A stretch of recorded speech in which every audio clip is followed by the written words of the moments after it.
Família de Deus, estou passando por aqui porque sinto no meu espírito a urgência de clamarmos, de orarmos.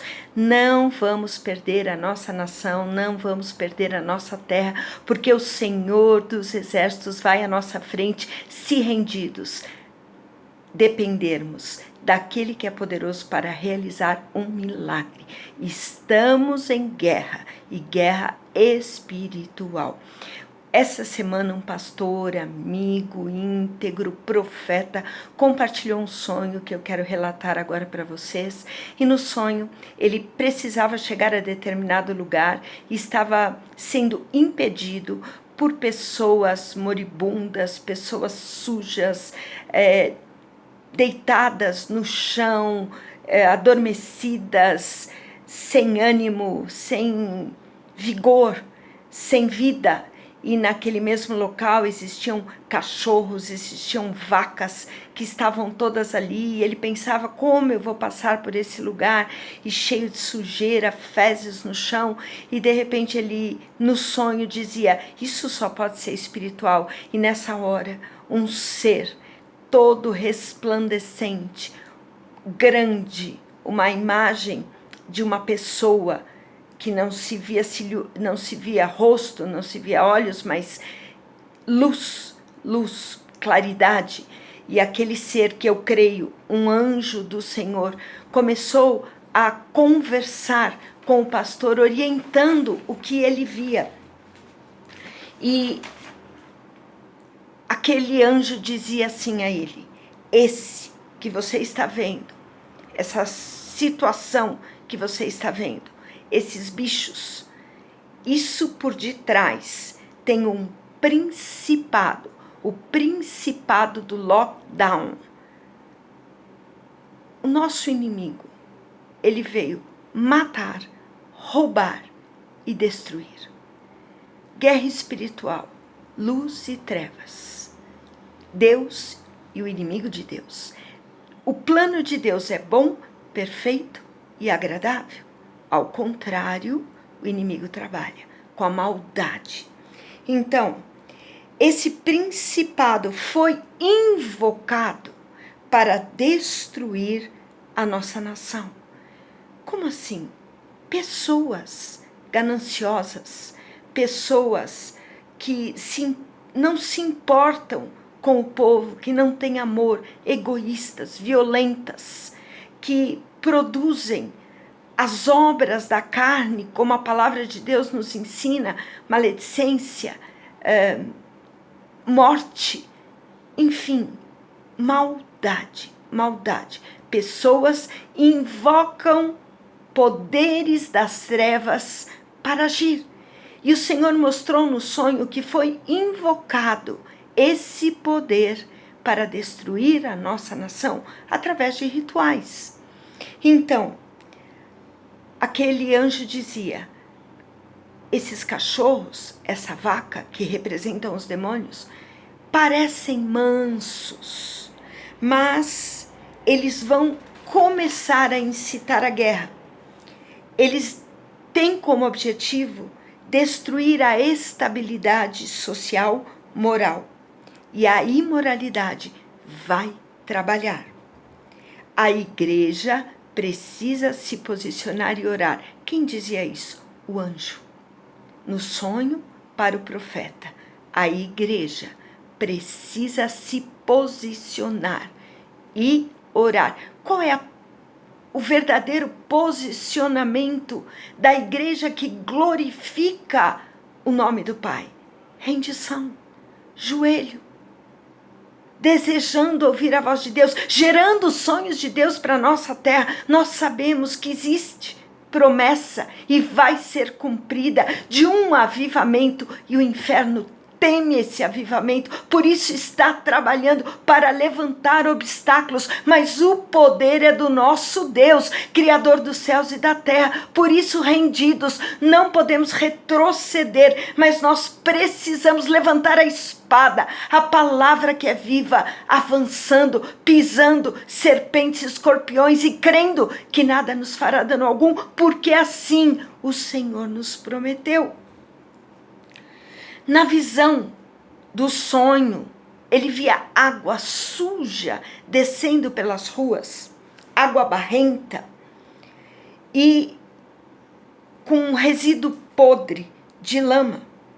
E o anjo instruía: essa água pelas ruas, ela causa problemas sérios na saúde.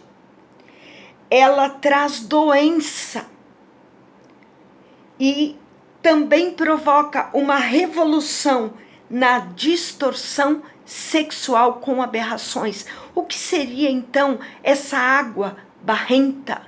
Resultado do pecado, resultado da sujeira, resultado dos rituais. Você entende?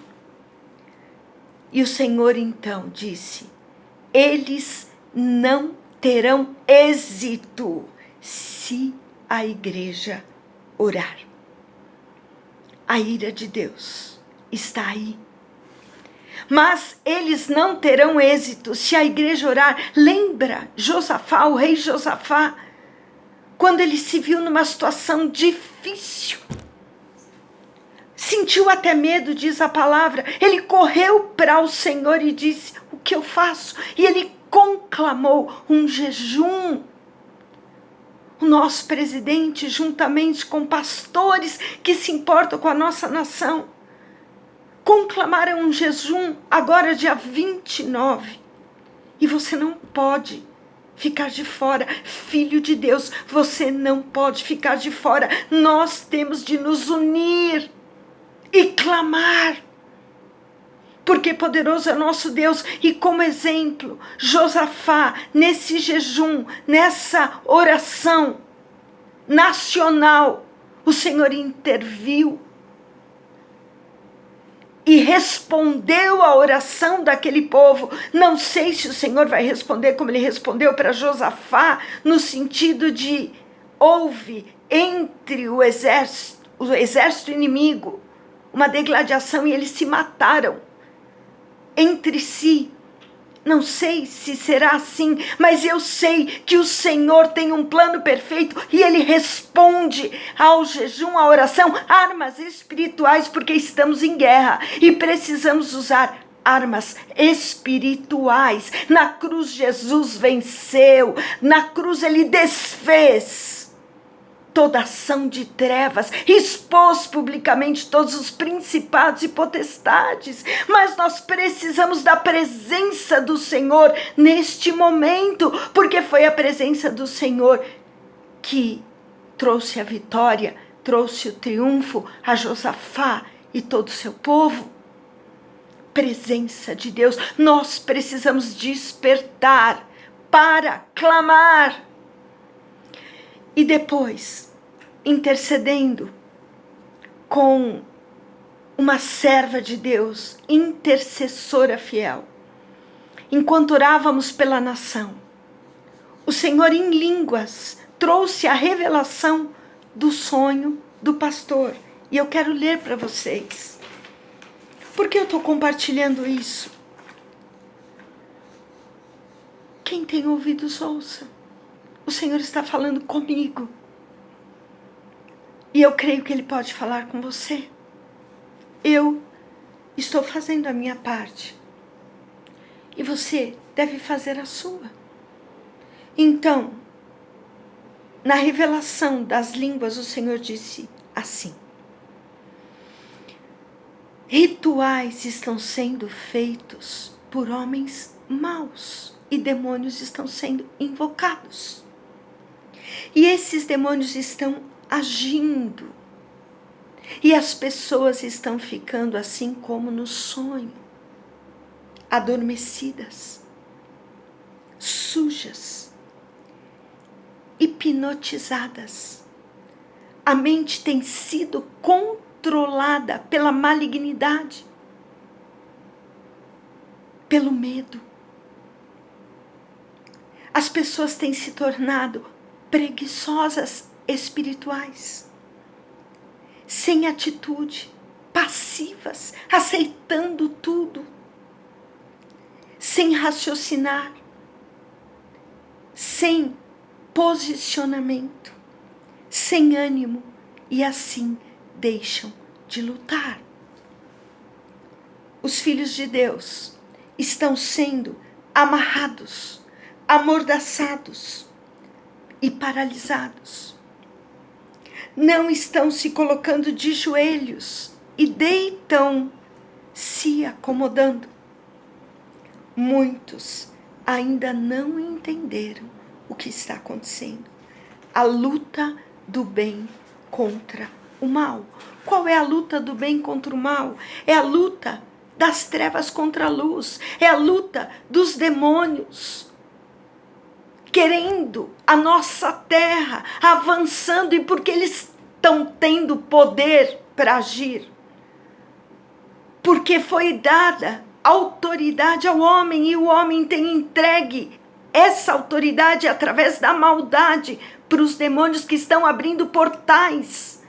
Mas quando oramos em concordância, portais do inferno se fecham e a porta do céu se abre. A unção que Deus libera, ela despedaça o jugo, ela é fogo consumidor. E o Senhor continuou dizendo: eles estão vindo para dominar. Meus filhos estão adormecidos. Eu os escolhi para lutar. Você é filho de Deus. Lute. Lute. Deus te deu armas. Leia Efésios 6. Estamos no dia mau. Estamos no dia da guerra. Precisamos nos revestir da armadura e agir em dependência. Dependência do poder do Senhor dos Exércitos. E não os tenho visto agindo conforme as Escrituras. Minha palavra vos alerta sobre tudo o que está por vir e sobre o que está acontecendo. Mas vejo meus filhos passivos, sem atitude, escondidos atrás do seu próprio eu, onde o medo predomina e a fé não existe. Lembrando, medo é um espírito e já foi derrotado na cruz do Calvário, e o Espírito Santo habita dentro de nós, filhos de Deus, e é o Espírito Santo que nos dá força e coragem. Não podemos deixar a carne prevalecer agora. Não podemos permitir que as emoções desestabilizadas tomem o controle da nossa mente e das nossas emoções. É hora de agir pela fé na promessa, na palavra, que é fiel e verdadeira e permanece para sempre. E o Senhor continuou dizendo: alertai-vos, uni-vos em comunhão. Não percebem que existe este mal e que desejam acabar com a igreja? Eu vos alerto. Não coloqueis o medo acima de tudo e nem a vossa passividade, mas sim levantai-vos e clamai aquele que virá para salvar os que estão com ele. Vamos clamar ao Senhor Jesus. Jesus é o nome sobre todo nome, e diante do nome de Jesus todo joelho se dobra, toda língua confessa: Jesus Cristo é o Senhor, e Ele vem para nos salvar. E o Senhor disse: clamai, clamai e arrependei-vos, para que não entreis na lama imunda, pois assim estão as vossas ruas. Clamai, clamai, clamai. E o dia que o Senhor deu essa interpretação através das línguas, eu estava lendo Ezequiel 22 na minha meditação, e eu quero ler Ezequiel 22:30, somente um versículo para encerrar esse vídeo. E aqui diz assim: procurei entre eles um homem que reconstruísse a muralha e se colocasse na brecha diante de mim, a favor dessa terra. O Senhor está procurando filhos que se coloquem na brecha pela nação brasileira. Você brasileiro, você filho de Deus, por identificação. Comece a confessar o pecado da nossa terra. A violência, a usura, a perversão, a maldade, a injustiça, a calúnia, a mentira, a morte. E tantos pecados que cada um de nós tem assistido. Vamos agir, nos colocando na brecha, confessando. Somos um corpo em Cristo. Somos um em Cristo. E somos brasileiros. É conosco que o Pai conta e nos dá o privilégio de fazer parte nessa guerra que entramos com Cristo. E somos mais do que vencedores, porque Jesus já venceu na cruz. Então, o Senhor diz que Ele procurava essa pessoa que se colocasse na brecha para que eu não destruísse a cidade, mas não encontrei ninguém. E um pouco antes, Ele conta todas as ações pecaminosas e abomináveis que a cidade estava cometendo. Será que a nossa cidade, a nossa nação, tem cometido abominações? Sim. Então o Senhor está procurando aquele que se coloque na brecha. Seja você, meu irmão, minha irmã, pastores, convoquem a igreja, façam relógios de oração. Dia 29 está aí. Eu, particularmente, juntamente com um grupo, estamos de sábado para domingo, da meia-noite às 6, num relógio corrido de confissão e de arrependimento. Vamos fazer a nossa parte e vamos glorificar o nome do nosso Pai. Seja exaltado, Jesus, Deus triuno, toda honra, glória, força e poder. Nós entregamos a Ti. Vem, toma o Teu lugar na nossa terra. Reina com poder e majestade. Em nome de Jesus. Deus te abençoe.